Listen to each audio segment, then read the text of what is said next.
Hi friends, 10 రోజుల్లో crochet నేర్చుకుందాం సిరీస్కి స్వాగతం. ఈరోజు మొదటి వీడియోలో అసలు క్రోచెట్ నీడిల్ ఎలా ఉంటుంది, దాన్ని ఎలా హోల్డ్ చేయాలి, క్రోచెట్ స్టిచ్చింగ్ ఎలా స్టార్ట్ చేయాలి అనే విషయాలను చూద్దాం. చూడండి, ఇదేనండి క్రోచెట్ నీడిల్ అంటే. ఇది నేను 3.50 mm తీసుకున్నాను.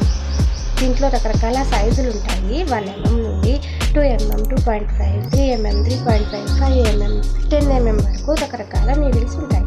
అవి సైజెస్ అన్నమాట. నీడిల్ స్టిచ్ చేసేటప్పుడు నీడిల్ పట్టుకునే విధానంలో 2 రకాలు ఉంటాయి. ఒకటి పెన్ గ్రిప్ అంటారు.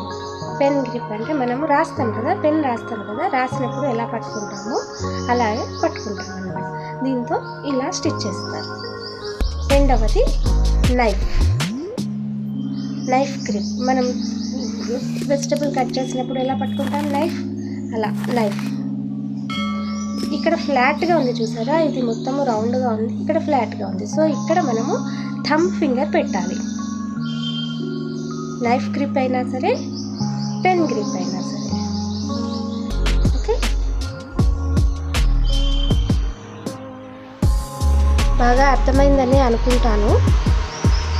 రేపు సెకండ్ వీడియోలో మళ్ళీ కలుద్దాం.